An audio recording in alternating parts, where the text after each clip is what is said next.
Hello दोस्तों। Hello hello hello. Hello guys. तो आज हम लेके आए हैं डार्क रूम। इसकी पिछली क्लास में डार्क रूम के बारे में पढ़ा था हमने। और अपन जो आज की क्लास लेके आए हैं तो वही डार्क रूम प्रोसीजर है। डार्क रूम की जो पिछली वाली वीडियो थी हमने इसके पहले पढ़ाया था, और उसके बाद से हमने स्टार्ट किया है डार्क रूम के ये जो एंट्रेंस के प्रकार होते हैं इसके बारे में हमने स्टार्ट किया है। ठीक है, तो आइए चलते हैं, समझने का प्रयास करते हैं इसमें क्या है। ठीक है, तो सब लोग रेडी हैं, हम स्टार्ट करते हैं अपना सेशन। ठीक है, तो हमारा क्या है, डार्क रूम एंट्रेंस के प्रकार के बारे में आज हमको पढ़ना है। क्या पढ़ना है? डार्क रूम एंट्रेंस के बारे में आज पढ़ना है। डार्क रूम एंट्रेंस क्या होते हैं और कितने टाइप के होते हैं। ठीक है, ठीक है। तो ये हमारा है डार्क रूम एंट्रेंस। एक प्रकार का ऐसा एंट्रेंस होता है कि उसमें किसी भी प्रकार की प्रकाश की किरणें कमरे के अंदर प्रवेश ना करें, और इसमें एक लॉगिंग सिस्टम होता है जिससे लॉक किया जाता है ताकि किसी भी प्रकार का जो अदर पर्सन होता है वो प्रवेश ना करे कमरे के अंदर। ठीक है, क्या होता है, ये जो एंट्रेंस होता है डार्क रूम का, ये एक ऐसा प्रकार का सिस्टम होता है कि ये जो प्रकाश की किरणें होती हैं कमरे के अंदर तक ना पहुंचे। क्या होता है, डार्क रूम एंट्रेंस जो होता है किस लिए होता है कि ताकि जो बाहर की किरणें हैं वो हमारे कमरे के अंदर प्रवेश ना कर पाए। इसलिए डार्क रूम के एंट्रेंस में एक लॉकिंग सिस्टम बनाया जाता है। क्या बनाया जाता है? एक लॉकिंग सिस्टम बनाया जाता है कि किसी भी प्रकार का डार्क रूम के अंदर कोई व्यक्ति ना पहुंचे और किसी भी प्रकार की क्या ना जाए, किरणें ना जाए। ठीक है, एक्सरे डार्क रूम एंट्रेंस के अंदर फिल्म प्रोसेसिंग का काम किया जाता है। क्या किया जाता है? फिल्म प्रोसेसिंग का काम किया जाता है, जिसके दौरान कोई भी व्यक्ति वहां नहीं पहुंचना चाहिए। ठीक है, डार्क रूम एंट्रेंस का मेन मतलब यही है। ठीक है, तो अब हम इसके बाद जो पढ़ेंगे ये हमारा डार्क रूम एंट्रेंस के प्रकार, ये कितने प्रकार के डार्क रूम एंट्रेंस होते हैं इसके बारे में समझिए। ठीक है, तो ये जो हमारा डार्क रूम एंट्रेंस होता है ये 4 प्रकार के होते हैं। पहला होता है रिजॉल्विंग एंट्रेंस, दूसरा है सिंगल एंट्रेंस, तीसरा है डबल डोर एंट्रेंस और चौथा है मेज एंट्रेंस। ठीक है, आपने देखा होगा और देखने को मिलेगा कि जो डार्क रूम होता है, जो प्रोसीजर रूम होता है, उसमें कमरे कई प्रकार से बनाए जाते हैं और कमरे के अंदर कई प्रकार के गेट लगाए जाते हैं, तो कि अगर हम गेट खोलते हैं तो दूसरा गेट बंद हो जाए। इसलिए क्यों ऐसा किया जाता है? क्योंकि हमारी जो बाहर की रेज होती हैं, बाहर की जो किरणें होती हैं वो हमारे कमरे के अंदर प्रवेश ना करें। ठीक है, इसलिए रिजॉल्विंग एंट्रेंस हो गया, ये कभी किसी कमरे में सिंगल डोर सिस्टम होता है, किसी में डबल डोर सिस्टम होता है, और इमेज एंट्रेंस हो गया। ठीक है, ये हमारा रहा डार्क रूम एंट्रेंस के बारे में। ये 4 प्रकार के होते हैं, इनमें से किसी एक प्रकार का डार्क रूम एंट्रेंस बनाया जाता है। ठीक है, तो अब इसके बाद पढ़ते हैं अपन पास बॉक्स के बारे में। ये पास बॉक्स होता है एक्सरे रूम में, तो इसके बारे में समझ ले थोड़ा सा कि जो पास बॉक्स होता है उस ये क्या होता है। ये भी एक पार्ट होता है, हमारे एक्सरे से जुड़ा होता है। पास बॉक्स का मेन काम क्या होता है इसके बारे में समझे थोड़ा सा। ठीक है, तो ये जो हमारा पास बॉक्स होता है, ध्यान से समझने का प्रयास करिएगा। ये जो पास बॉक्स होता है, आपने नाम सुना होगा पास बॉक्स का। इसका जो काम होता है, इसका जो होता है कैसेट को ट्रांसफर करने का काम होता है। क्या होता है? जो एक्सरे कैसेट होती है उसको ट्रांसफर करने का काम करता है। क्या करता है? जिसे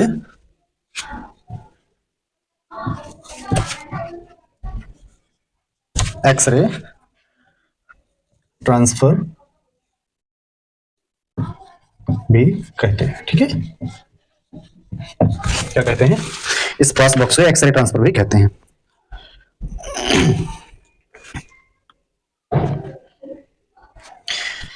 ये जो अपना पास बॉक्स होता है, ये बॉक्स एक्सरे रूम और डार्क रूम के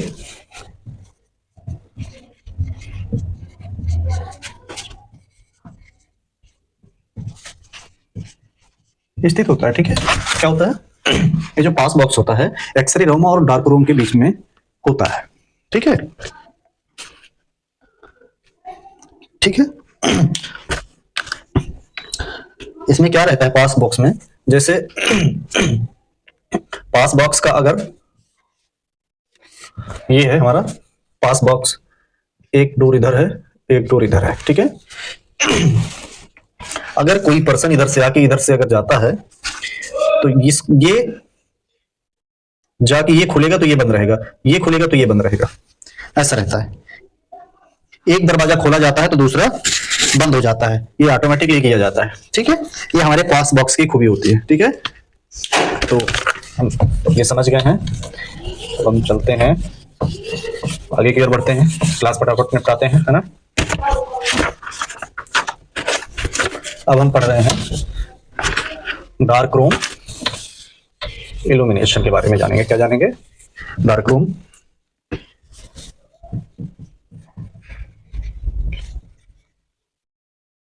क्या जानेंगे? डार्क रूम इल्यूमिनेशन के बारे में, ठीक है। तो आप एक चीज समझ लीजिए कि डार्क रूम में इल्यूमिनेशन करने के लिए क्या होता है और क्या किया जाता है, इसके बारे में आप समझने का प्रयास करेंगे 2 मिनट। ये जो डार्क रूम में इल्यूमिनेशन करने के लिए क्या होता है, इल्यूमिनेशन करने के लिए 2 प्रकार की लाइट का प्रयोग करना पड़ता है। क्या करना पड़ता है? 2 प्रकार की लाइट का उपयोग किया जाता है। फर्स्ट तो व्हाइट लाइट और दूसरी रेड लाइट, ठीक है। तो आप एक चीज तो जान लीजिए,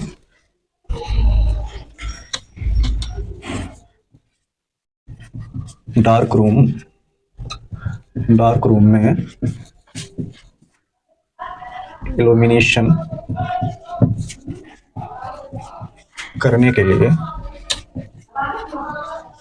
इल्यूमिनेशन करने के लिए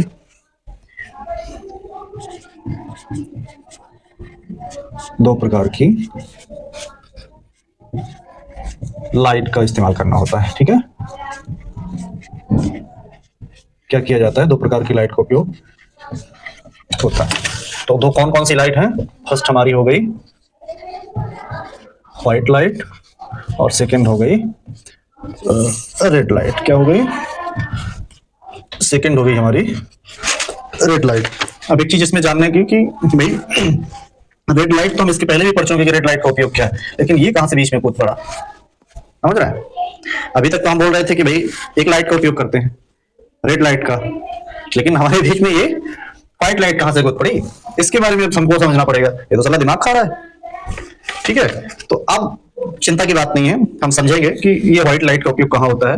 रेड का तो पहले ही समझ में आ गया था कि रेड लाइट का चलो वेवलेंथ होता है, इसलिए अपन एक्सरे रूम में डार्क रूम में एक्सरे फिल्म प्रोसेसिंग के लिए काम किया जाता है, ठीक है।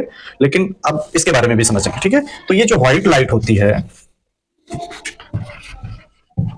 ये जो व्हाइट लाइट होती है,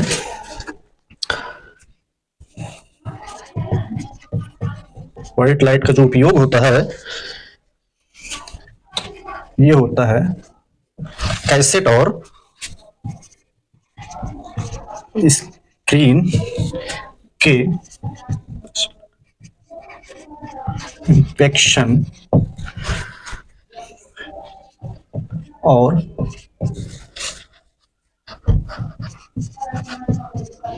रख रखाव में उपयोग किया जाता है। क्या किया जाता है? उपयोग किया जाता है, ठीक है। क्या किया जाता है?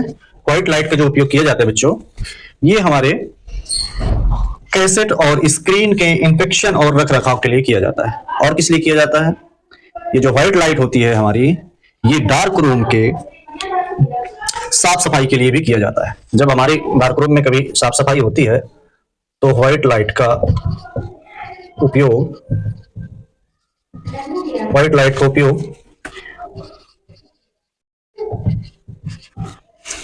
क्या किया जाता है?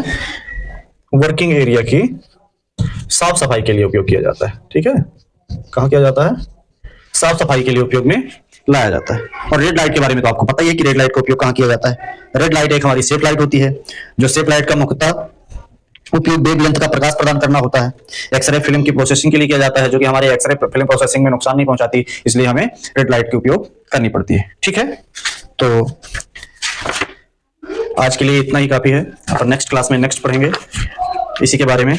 अब जो हमारा नेक्स्ट रहेगा वो हमारा ड्राई साइड के बारे में पढ़ेंगे, जो एक्सरे डार्क रूम में हम पढ़ते हैं। ड्राई फिक्सचर होता है, ठीक है। डेवलपिंग के बारे में पढ़ेंगे। ठीक है। बेड साइड ड्राइव साइंग पढ़ेंगे और फिल्म प्रोसेसिंग जो होता है सीरियल से कि अपन डेवलपिंग करते हैं फिल्म और फिल्म ब्रिंगिंग करते हैं, फिक्सर करते हैं और वाटर पे डालते हैं तो वॉशिंग होता है। इसके बारे में अपन नेक्स्ट वीडियो में इसको पूरा कवर कर देंगे। ठीक है, तो हमारी क्लास यहीं पे समाप्त होती है। नेक्स्ट वीडियो में अपन आएंगे, पढ़ेंगे, पढ़ते रहिए, हंसते रहिए। Thank you.